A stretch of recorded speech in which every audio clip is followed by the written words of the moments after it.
Thursday. I'm back. Yay, Trey's back. Where have you been, Trey? Where have you been? I was hunting last week. And what did you catch? I didn't catch anything. Oh, well, I don't know. I killed some things. Oh, poor Bambi. Killed some quail. We killed some deer. We killed some hogs. Killed some chuckers. Killed some alcohol. Killed some food. Yeah, how was that? What? Tell them about your hunting experience. Like, what is Trey Cassels, manly hunter? Where does he go? I try and keep up with the boys I go with. I'm the rookie of that group. I don't know. There's 12 of us that go. This is our 4th annual. We always go in January, and a good friend of ours from high school, Tide Murray, hooked up with the ranch owners at this place out in Pearsall, and it's just beautiful, 25,000 acre, absolutely gorgeous place to go hunt. And we go up there every year, and they've got about 22 stands, and they put us on the deer every year. We get permission to see what we can and can't shoot, and wait, they give you permission what you can and can't shoot? Like some years you can't shoot something because there's not enough of it or something? No, it just has to do with younger deer, mature deer, what they want to do to keep the whole ecosystem going on their ranch. So it's an actual orchestration. It's an art, the way they have it working out there. And they spend a lot of money and a lot of time making sure it's done right. And we're damn sure not going to go out there and screw up their gig. We're honored and blessed to be able to go out there. It's taken me a while to figure out how to make deer meat. Like I first started liking deer meat when someone had they had some deer meat jerky, and I was really hungry, and I don't know if it was just because I was really hungry or because they made it really well. It was it was so good, and we need to figure out how we can make that in our new smoker. Okay. But anyway, it was really good, and ever since then I was like, okay, I like deer meat now. Because you have to cook it with a lot of fat. I mean, unless it was the jerky, but you do have to cook it with a lot of fat.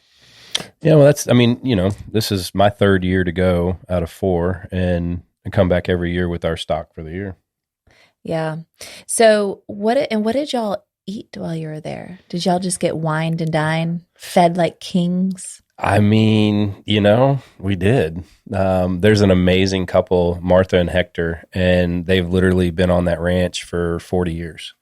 And they've taken care of that family, and the family's taken care of them. And we pretty much we eat a lot of what we kill right away, and they cook it up for us. I mean, we had enchiladas one night that were amazing. We had fillets one night. We had we had quail one of the nights that we the next morning that we shot. We had backstrap and venison fried up. I mean, it's just breakfast, lunch, and dinner. I mean, sounds yummy. It's absolutely amazing. How did you feel when you came home? Well, those 4 days were bliss, and the last 4 days have been hell. So hold on, have you really actually experienced anything because you haven't had gluten in a while? November 20th, I went gluten-free, and I fell off the wagon. A little bit? In Pearsall. So how did you feel though? Like, were your joints swollen? Did you feel, you weren't too irritable when you came home, so that's good. That was a conscious effort. You had a little moment on Monday.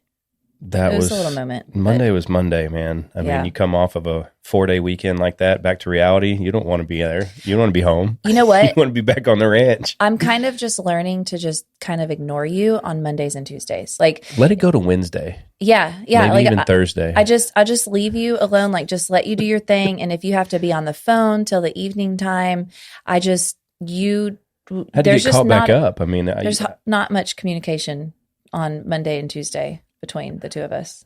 All right, so that's what I'm going to start doing, and I started this week. I actually started on Tuesday because you were outside till like 10 o'clock at night on the phone, and I'm like, oh, what is he doing? Yeah, you were a little pissy. Yeah, but I was like, I had to catch up. I mean, I was gone. I know. Yeah, and we're cranking up with our solar company, and Bulldog is the security company is moving quick. I mean, we're in mid-stride for the new year. So when you go hunting, I always imagine like you just like going off to this faraway land to get us some food and some Bring back the bacon. And then I'm like, honey, did you catch us some food, Paul? And then don't call me Paul. And I imagine you coming in like some boots on and maybe a little toothpick in your mouth. We need to get you a cowboy hat. What is wrong with you? We need to get, if you come, I'm telling you right now. Okay. If you get yourself a cowboy hat, here we go. I'll be like, honey, I made you some biscuits. You gonna make me some biscuits if I get a cowboy hat? Gluten-free biscuits. I'm gonna want some biscuits if I get a cowboy hat. I've always been the preppy guy. So you're gonna turn this little preppy guy into a cowboy. So I could probably pull it off. I'll take it. We need to get you some new boots too. I like my boots. I know, but your boots are very old. They're very old, but they make you look a little taller. Let's talk more about this whole gluten trip. Let's focus Well, I on think me. we're It's over that. difficult. It's kind of bored. Our listeners is kind of bored. Trey felt like crap. Yeah, he's detoxing and he's doing better today. So anything else new, Trey? Anything else new? I will tell you this. I went like November 20th till last week, whatever that date was, without gluten, and I had these amazing enchiladas that were just unbelievable. And then one of the guys that came with us, Jeff Callender, he brought a whole box of honey buns that you get at Sam's. Oh, Trey and those honey buns. Oh man, honey buns my weakness. Well, you know, I'd go in his room and sneak a couple and put them in my pocket. And then he didn't know, and then we ended up getting paired together in the stand, and because we don't know who we're going to get paired together, and so I'm in the stand, and we're in the stand with each other for 3 hours, right? So we're just we're talking, having a good time, and it got about 2.5 hours in. I was like, I got these, and I had 2 of them. I was double fisted, man. So you stole his honey buns? I stole 2 of them and then ate them in front of him. And he was like, dude, how'd you get those honey buns? Well, we split it. He was like, dude. He goes, what the hell? And I was like, hey, man. I said, that's my crack, dude. You can't put crack in front of a crackhead. And he was like, well, why didn't you ask? I was like, well, can I have a honey bun? Oh, my gosh. And so we split them right there on the stand. So Trey used to get on my nerves so bad when we go on road trips. And I'm talking like a 2-hour road trip, 2.5 hours to go to Austin. And Trey would stop at the gas station and pick up sunflower seeds, a Coke with lots of ice, and then a honey bun. And then you would get coffee that smelled like perfume. And then you would, the good old days. And then, but the Coke. Okay. So first he would start with eating the honey bun. Okay. And he wouldn't touch it. So he would hold the wrapper on it. So it'd go like as he's eating it. Then after he was done with that, and this is a process that would last probably about an hour, hour and a half. And then after he was done with that, then he'd start with the sunflower seeds, take bites, and he'd be like, and then over and over forever with those nasty dill pickle sunflower seeds. You gotta get the dill flavor. And then by that time he'd finish drinking all of his Coke, but he has to eat all the ice. So then he'd go with every flipping piece of ice. After he was done with that, did I mention he got gum too? Because of course he's eaten a honey bun. Oh, I think you would drink your coffee with the honey bun. I thought we were going to get off me. No, we're still talking about you. So the coffee that you would get at the gas station, I don't know if they put that. It was the hazelnut flavored coffee. Do you remember when we got to my sister's house and she was like, you guys actually smell like the Waffle House. What in the hell are you guys? Did y'all all spray perfume on? And I'm like, no, it's Trey's coffee. It was disgusting. Like, what is in that gas station flavored coffee? Apparently, the Waffle House. Yeah. Anyway. All right. So I couldn't even get through what I was eating until you took over that story. I'm sorry. What? Yeah. I had some honey buns, and then they have these English muffins, and they put venison sausage on it with butter and cheese and melted on top, and it is the best thing you could ever have. We were talking about it on the way up there, so I knew before I even got up there I was going to go already, break my cycle. Why don't you teach me how to make those? They're gluten. I can find gluten-free substitute. It's not the same. Hold on, is it just the bread we're talking about? Listen, you can't change something that's perfect. I bet you I could make it almost like Won't be the same. I could make it almost like it. Listen, I will do it once a year. But okay. Yeah, anyway, I came home and man, joints were inflamed, just kind of foggy-brained, almost like it's like a mild depression, if you will, but you don't feel like doing a lot of things, but you just fight through it. And it just, I don't even know if that's gluten. That's just coming back from being with your boys for 4 days. But yeah. Anyway, I'm back on the wagon. Well, I'm proud of you. Thanks. Proud of you. Brought home the meat to you, honey. Brought it home. Paul brought it home for you, honey. So, all right, what's new with me?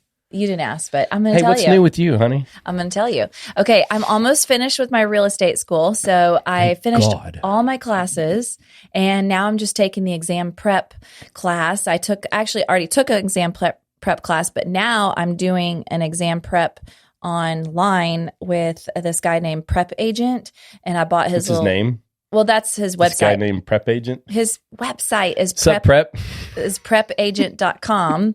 And I'm doing his classes, and I go through all the videos, and then I make, because I'm super ADD, so I make a note card and I color everything that he's saying. Let's visualize this real quick. I came into your office and you were showing me your note cards, and they literally look like a cartoon drawing with words and letters and notes and all over them. And I was like, holy cow, that had taken me an hour to do that note card. Yeah, well, and you had like 40 of them. I can tell you all about freehold estates. Want to know about water rights? Absolutely not. What about easements? I'm glad you want know a prescriptive easement? I just want you to show me the money, and honey. Joe. Bob's property was landlocked, and Joe just drove all on it. Well, Bob didn't say anything, so guess what?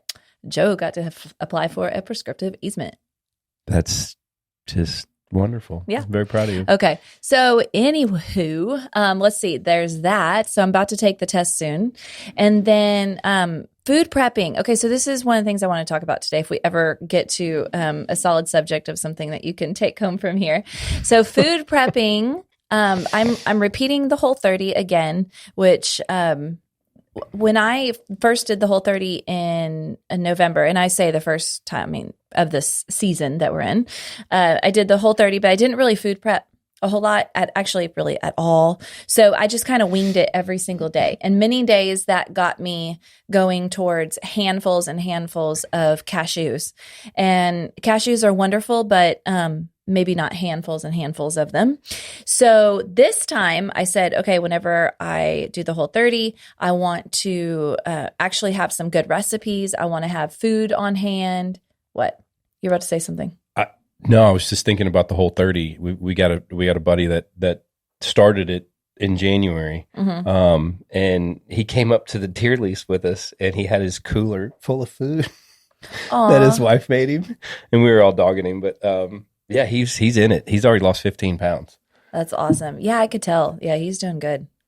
So for me, honestly, the Whole30 is not just 30 days. It's something I want to continue because I'm so tired of going to bed at night bloated. Even though I'm gluten-free, I don't eat corn, I don't eat a whole lot of starchy things. Whenever I just add in even just a few things like the rice, or for me, even quinoa. Some people, it doesn't even have an effect on you. And you know what? More power to you. Go for it. But for me, I can't do the beans and the quinoa and the rice, and I have to stick with my carbs being more of the squash and the sweet potatoes and the potatoes and stuff like that. And, fortunately really and unfortunately, I know, because sometimes I do want a bowl of rice, but, it also depends on your metabolism. So I've been lifting a lot more weights lately, and I can tell that on the days I lift weights, my metabolism is really high. Of course, it's going to be high for a few days after lifting weights, but especially that day. And I probably will burn through things like black rice, brown rice, quinoa. So I'll probably add maybe a little bit of that in, but I need to see how I feel. But my whole point of telling you all this is that food prep is not necessary. It can mean really anything. So food prep to one person may be different for food prep to another person. So for example, I remember I had multiple friends through the years that have done food prepping for fitness competitions, and they would actually prep for their food Monday through Friday, every single meal that they were going to have. Mm-hmm. So if you look in the refrigerator, there was a stack of food containers for breakfast, snack, lunch, snack, dinner, and it was all laid out. That's aggressive. It is, but that they would have it measured out, portioned out. All they had to do was go to the fridge and grab it. But hey, that may be what works for somebody. If that's like done for me, I'm all about it. But to actually Right. have to prep that for myself, I'll never do it. Right. So for us, we have found a better better way for us that works with food prep. And that would be to buy our vegetables and fruits within the different categories and prep them, such as maybe for sweet potatoes, prepping would actually just mean washing it off and scrubbing it and putting it in a container so that you could just grab it and cut it. I love those containers. That you may bought. be your idea of food prepping for that. That's Okay. been a game changer. We The get into food that containers. Well, the food containers that Trey's talking about. So I went to A Smart Restaurant Supply. later. Ace Smart. Ace, like Ace Hardware? Like ACE? like what's up, Ace? No, it's not like that. Oh, like an Ace. Like an Ace of Spades. Ace of Spades, yeah. A-C-O. There's up, not a Ace? what's it? A-C-E-M-A-R-T. What's up, prep agent? Ace Mart. Okay. Got it. So they have these containers that I used to use all the time in the restaurants. When I worked in the restaurants, we'd walk into the walk-in cooler and they had all these clear ones. clear containers, and they're rectangles, and then they have the clear lid on top. But the lid doesn't snap into place. It just kind of sets there, which honestly is actually kind of nice when it comes to you're just, we're in and out of our fridge. We're so fast, and sometimes I can't get the damn lid on, and I'm like, I just need a lid that just sets on, right? It just sets on. So we got our containers that we food prepped this week, all of our fruits. All the fruits. We had it filled. Blueberries, raspberries, grapes, cherries. Well, I actually had 2 fruit containers. So Strawberries. one of them had cut up. One of them had washed grapes and washed cherries. The other container had cut strawberries, raspberries, blueberries, and blackberries. Everything was washed and ready. I didn't wash I did not wash my raspberries because they just get kind of mushy. So I didn't wash those. Okay. But what's cool about those clear containers is that they have this little rack on the bottom so that the fruit does not sit in its own juice. Yep. So then the other things that we food prepped were vegetable containers. So I had carrots, celery, and cut up cucumbers. Green peppers, bell peppers. Bell peppers, Yeah. And then, but that was like those little snacking bell peppers that you just throw in the kids' lunches. But then I had another container that was actually cut up bell peppers. Okay. So then in another container, I think I had some herbs or something that I was using for the week. It was like, I don't know if it was ginger or what were those roots? That's ginger and horseradish and turmeric, but that's for another episode, Trey. That's for fire cider. Oh, okay. Do you know what fire cider is? Don't really want to know. Okay. Well, we'll go over that in another time. But the cool thing about it is that when it came towards to breakfast or making lunches for the kids, so easy. It's so easy to just grab those containers. But now let's talk about the food prep that's involved in our actual meals, like breakfast, lunch, dinner. Well, just to add to that though, real quick, we've got a 5-year-old, almost 13 and a 14, and literally they're going in there for breakfast. They're going in there and making their lunch. They're doing everything in a quick, organized fashion. It's clean. It's easy. It makes it fast. And it was a game changer. Well, what I like too is that you can actually see them in your refrigerator. Yeah, it looks cool. It's really pretty to look at it and see the containers, and you can see all your stuff. So the other thing that I prepped was a bunch of potatoes. I took a huge bag of russet potatoes and cut them all up. And I just, honestly, I kind of get in a zone. I put my AirPods in, I listen to my audiobook or a podcast or music or whatever, and I just cut up all the potatoes. And things like potatoes, you don't want to cut up in advance. You want to go ahead and cook them. But the trick is that you're going to cook them not all the way, because when you go and reheat them, you don't want to overheat them and overcook them at that point. So you cook them almost all the way done. And I just tossed them in oil and then just threw them on the cookie pan sheet, and then I roasted them and then tossed them and roasted them a little bit more. And then I put them in their containers, and then it was stuck them in the fridge. With the squash?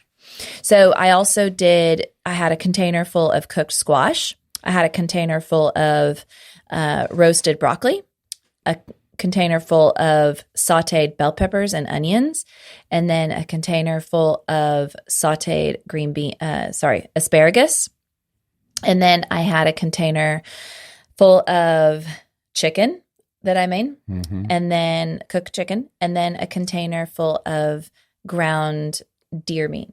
Yes, you're welcome. Yeah, thank you. Thanks, Paul, You're for welcome, cooking my honey. deer meat. Got you back, darling. So what we did this week was I would just either serve up a little bit a la carte for our lunch or dinner, and then, or I would make a bowl. Well, that breakfast this morning was awesome. I know. Okay, I know. You getting to that? Yeah, I'm about to. Okay. You're excited. I'm excited. Okay, so I'm going to talk about power bowls for a second, because if you have all these ingredients that you've prepped, and again, pick a carb. We picked this week potatoes. Next week, I might pick sweet potatoes or maybe some sort of squash or whatever. But you're going to pick your carb, and then you're going to pick your cooked vegetable. You pick a protein, and then you have all your raw veggies and fruits, and you're going to have all those ingredients. Well, then you're going to be able to make power bowls. And basically a power bowl is all those ingredients mixed together. Quick and easy. In a bowl, and then you top it with dressing of some kind. And it is so good. So I'm going to tell you how to do that. All right. So you're going to pick your base. I told you I can't do the rice, but rice could be a base. Think about it. Rice bowl. Hello. And then quinoa, rice or quinoa, something like that. And by the way, if you've never tried black rice, it is so freaking good. And if I have rice, it's going to be the black rice. It doesn't bloat me as much. It's very nutritious, high in protein. There you go. So other ideas for bases would be sweet potato. Other ideas for bases would be sweet potato, red potato, squash, butternut squash, acorns, spaghetti, kabocha, those things. Okay. All those goodies. All those goodies. Those are your bases. All right. And you can have a combination of two. Then you're going to add on top of that your cooked vegetables. So that could be anything from mixed greens, green veggies like green beans, broccoli, zucchini, squash, bell peppers, and onions. Of course, that's a staple. Beets, asparagus. So think about whatever cooked vegetable you want. Any of them. Just pick like 2 or 3 to make for the week and keep them in your refrigerator, but keep them separated so you can make different combos. Then you pick your protein. So chicken, beef, turkey, venison, hard-boiled eggs. Hard-boiled eggs are really good on a power bowl. A fried egg, or like raw tuna if you wanted to make it kind of like an Asian feel. And then you top your power bowl with some sort of raw vegetable. And that could be like spinach. It could be cucumbers, sprouts, kimchi, pico de gallo, cabbage. You put guacamole on that other one yesterday. Trey, this is where we are, and you're jumping ahead. Oh, we're on step 2. We haven't even 10. gotten to fats yet. I didn't know it was a fat. It was guacamole. Okay, so we're still on raw vegetables. So cabbage, slaw, peas, basically any salad raw vegetable. Like if you were to put it on your salad, would you like it? Then pick it. So do I raise my hand to answer that? Or? Yes. Okay. And then, or even cut tomatoes or something. So those are all your raw vegetables. Then the last topper. You are getting fired up. I know, because they're so good. You are excited. You're a little kid right now. Because it was so easy. Okay. It was so easy. So it's duplicatable is what yes. So we're going to have this each week now? Well, and I'm going to add on something in a second. But fats and oils, this is where you could add on avocado, maybe some hemp seeds. And then, of course, my favorite is to put salad dressing of some kind. I love Tessame's salad dressing. They have Is Tessame the brand? Yes. Okay. They have a lime cilantro ranch dressing. That is freaking good. Bomb. And then I love their vinaigrettes. So any of the dressings, you put it on top. Or you could even just do like, okay, if you did raw tuna on your bowl, then maybe you just want to do a squirt of lime and then salt and pepper. And of course, there's also tahini, which is also really good. What is tahini? Tahini is basically sounds like an island. Sesame seeds that are blended, and then I believe like olive oil. It's mixed with the olive oil. But it's sesame seeds. That's where tahini comes from. Okay, so these are all the things. So you have your base, you have your cooked vegetables, you have your protein, you have your raw ingredients, and then you have your fats and your oils. So everything that you decide on for the week is made separately and kept separately and put into your fridge. And then as meals, come and you got to find something to eat, you can theme them different. So for example, on Wednesday night, you guys came home and we had eaten all the protein for the week already. I mean, we have a lot, we eat a lot. So I didn't have any more meat. So I actually went in the refrigerator or the freezer and I grabbed 2 hamburger patties for you and Evan. And I made y'all hamburger bowls. So I actually made some rice and I put rice on the bottom and then I put some of the vegetables that I had. And then I made your 2 hamburger patties. I seasoned them in the pan and then I chopped them up and then I poured the meat over each of your bowl, but I put the juices with it. And That's then so good. I added the dressing on top and you and Evan both like woofed it down. I was gone. And then yesterday at lunch, I made you a bowl, but I made it more taco inspired. So I took the ground venison that I had, and all I did was sprinkle a little bit of taco seasoning on it, stir that bad boy up. I'm getting real excited. I love that you're getting excited to make food for our family. I do. I take pride in feeding people. Feed me, baby. So I put the ground turkey on the bowl, but I added the pico, and then I added the avocado, and then I gave you some plantain chips on the side. If I could cuss on here, I would say it was the SHI. Yeah. And then this morning, I made him a breakfast bowl, and the breakfast bowl had potatoes, and then it had a little bit of the asparagus because we're pretty much out. I mean, we've used everything up. And then I added a little bit of venison, and then I fried 2 eggs and put on top. I put spinach, and then I fried the eggs. I fried the eggs. Well, you fried the eggs, but you left the yolk running. Yeah. And then put that on top. So this is really how simple it is to food prep. So you have your things that you prep that are for your kids and for easy snacking or grabbing. And we did all this on Sunday. Well, no, Sunday and Monday. I did stuff on Sunday and then I did stuff on Monday because I got my groceries on Monday. So yeah, I didn't really do anything on Sunday. And you didn't go to the store? Oh, I know what I did. I made soup. DoorDash, right? You had it all sent to the house? No, and by the way, I made a soup on Sunday night. That's what I was doing in the kitchen. Yeah, it took me so forever. Good. Yeah, that y'all left out all night. Y'all is a strong word. You specifically told your daughter to put it up. That is a singular request when you give a name by it. Well, I have a pet peeve. If I make food and they leave it out all night, I'm super irritated because... Oh, yeah. She was hot next morning. Yeah. But we still ate it. Hot in more ways than one, you know what I'm saying? Oh, no, don't do that. Don't do that. Okay, fine. All right. So that's my food prep. It's easier than you think, but I promise you, if you get in your groove and just go for it. And even if it's like, I'm only prepping onions and bell peppers this week. Well, let's talk about this for a second, because you just ripped off like a lot of cool stuff. And, if somebody's listening out there, it's like, holy cow, I got to go back and like review some of this stuff. But as far as the time it took you, I mean, can you quantify that into like hours or days? I mean, was this overwhelming? Was this doable? Did it kind of flow into your normal day? Well, first off, how duplicatable is this? First off, let me just say that everything that I cooked was not everything that I listed. So everything I listed was examples of what you could do in the power bowls. And it doesn't stop there. Okay. I don't know how fast people are at cooking. So some people can do this in 2.5 hours. I would say at least 2.5 hours, or 2 to 2.5 hours. If you have kids running around and you're constantly interrupted, it's going to take you a little bit longer. But you have to remember that you're investing in the rest of the week. So the rest of the week, you don't have to worry about cooking because it's already done. Put in the time then. Yeah. I can see this Sunday, we'll watch a little football, get the food prep going, hang out in the kitchen. As long as you'll be my bitch in the kitchen. I'm sorry, Tim.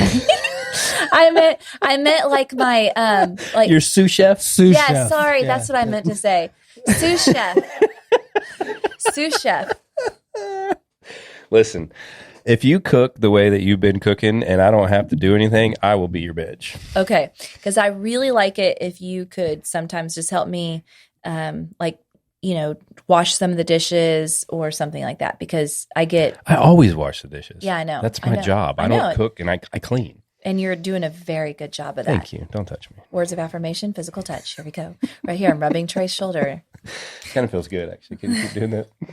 Okay. And then, so the last thing, a few weeks ago, I had a little bit of a mental breakdown with my hair. The sewer rat episode? Yes. That was awesome. I listened to that in the shower this morning. So I'd like to give y'all an update. I washed my hair 4 times with Pert Plus, and I washed out the toner. And I washed that gray right out of your hair. I've come to the conclusion that, first off, if you want to go gray, you go for it. I do not want to go gray because I'm 40 years old and I have the opportunity to look 35. I don't want to be 70 and go, Amy, now why the hell did you look 50 when you could have looked 35? Like, are you talking to yourself yes, at 70? That's myself at 70. Are you looking in the mirror when you do this? No, I was visualizing myself as a golden girl, more like Betty White. Oh, jeez.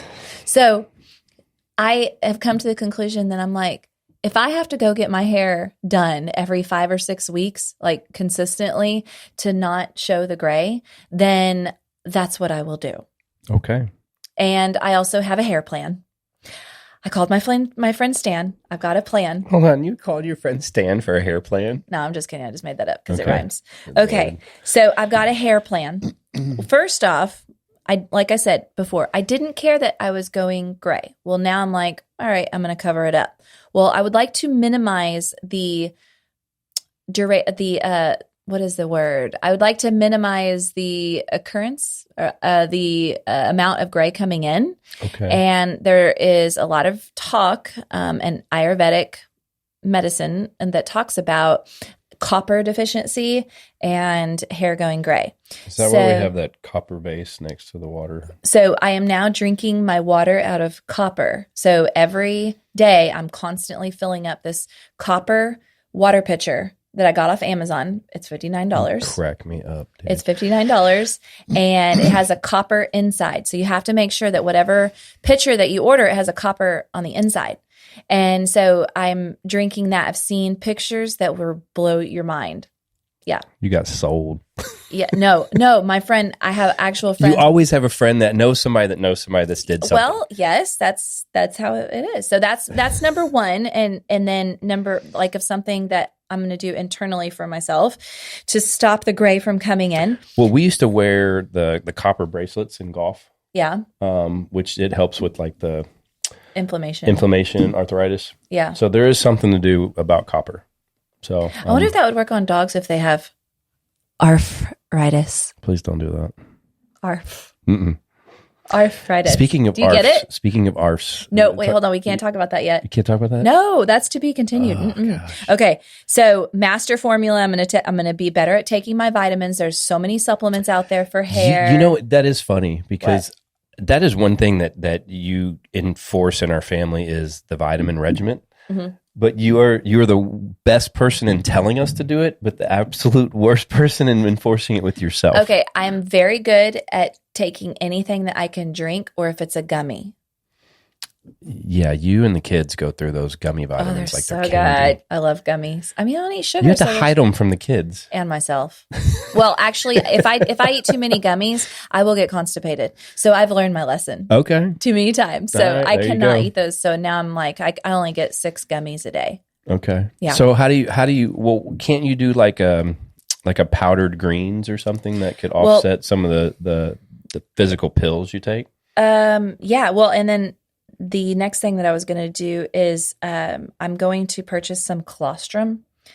And there is a company that I found from Palo. Hold on.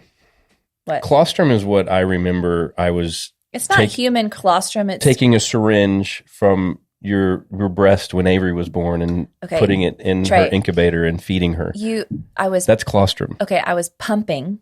You weren't pumping. Well, you were pumping. I was completely passed out. And Trey pumped my breasts to get the colostrum out. And then he took the syringe. And went and fed my daughter in an incubator. And then Trey's like, imagine walking down the hall. I got my food. How old were you? What, 30? Ish. 30, yeah, something around there. And you were like, you were just skipping. Dun, dun, dun, dun, dun, dun, dun. I've got my wife's colostrum. And you were so excited. I was. We just had our first daughter born, and I'm like feeding her through an incubator under this heated light because she had, what is that called? Jonda? Well, she was born early. She developed the jaundice later. So she was just eating out of Sorry, we digress. Tube. What is your colostrum? That's my vision of colostrum. And by the way, Trey was so good because when I had Avery, I was completely passed out. They gave me stuff and it just knocked me out. My blood pressure had been super high. But yet, this is how amazing God is by the grace of God. I just woke up. Do you remember not even need an alarm clock? I would wake up to the T at exactly 2.5 hours and wake up and go, Trey, you got to pump me. And then I'd be out. And then Trey would hook me up and then pump me. What? And then I would 2.5 hours later. But how did I know that? It's so crazy. It's like a dog. They just know it. You're cracking me up right now. Okay. So colostrum, I'm looking into that. And Paola Brown, she's actually going to be on our podcast in a few weeks. And I'll get her to talk about it. So that's going to be good. Hair styling. This is my hair plan. Okay. Just if you're a guy, you may not care about this. But ladies, it turns out because I had lost so much hair from the surgeries that I had, anesthesia will do that to you. My hair was thinner, so I was curling it more with a curling iron. And when I did that, I was damaging the ends. So now I've got to stop curling it with a curling iron. Well, I don't want to look like a shaggy poodle. Or a sewer rat. Wet poodle, by the way. I have to figure out some different ways to fix my hair. So I decided to invest in myself. There was a few tears there, and Trey said, fine, just order it. The Dyson hair wrap. So I got the Dyson hair wrap. And they're very proud of that hair wrap. That thing is bomb. Oh my gosh. It works. So I had so much, I actually curled my hair yesterday and it's completely flat today. It's cool how it works though. It like literally sucks it up and twirls it around this thing. Yeah. It had so much body though. It was awesome. So the Dyson, and then if I don't feel like curling it the next day, then I have night rollers that I can use. I got some new night rollers, and then a silk pillowcase. If you want your hair to look fabulous when you wake up in the morning, I'm telling you, it is a massive difference if you wear a silk pillowcase or a silk hair net. Is that what Avery had on the other night? A silk hair cap. Yeah. And it is so sexy. Your husband will love it. Silk hair cap. And then, of course, topical, putting, my hair oil on my hair, and then rosemary and cedarwood essential oil on the scalp to help stimulate growth. So what did we shift to? What are we on now? It was my hair plan. I was just sharing my hair plan. Oh, funny story. Oh, we got to tell a funny story real quick. I know that we're almost done with our podcast, but I was going to say it's the beginning. I wanted to start telling funny stories because we always have crazy crap that happens to us. This week I went to HEB and I got out of my car and I parked kind of close to this other guy, but not too close. But I got out of my car and then I, stood back and then I shut the door, and, he gets out of his car and he's like, excuse me, you just hit my car. And I said, no, I didn't. And I know for sure I didn't. And he goes, you hit my car. I felt my entire car completely shook and shifted. And I go, oh no, that was my butt. And he looked at me and goes, okay. And I go, no, I'm serious. And he goes, it's okay. It's okay. It's okay. And then he got back in his car. And then I just was like, what just happened? Okay. And that was it. Did you really hit his car with your butt? Yeah. Yeah. Because I was backing up and I had to move to shut my door. And then my butt hit his car. But I didn't have any metal. Your butt rocked his world, honey. It was just my leggings, like my Lulu leggings or whatever. But yeah, his whole car shook. Sometimes you just don't know where that thing goes. So it's like when we were first dating, I was like, you got strong legs, baby. You got thunder thighs. And you looked at me when I said thunder thighs. I said, no, I mean like strong, like powerful, like a thunderstorm, honey. My gosh, yes. Yep. Trey said that. Good times. All right, y'all. Thank you so much for listening, and I hope you had a great day. or have a great day. See you next week. Bye. Thanks for listening to another episode of According to the Cassels with Amy and Trey. Be sure to subscribe wherever you get your podcasts so you never miss an episode. To stay up to date with the Cassels, follow Amy on Instagram at @acassels. Until next time, have faith, enjoy life, and love abundantly.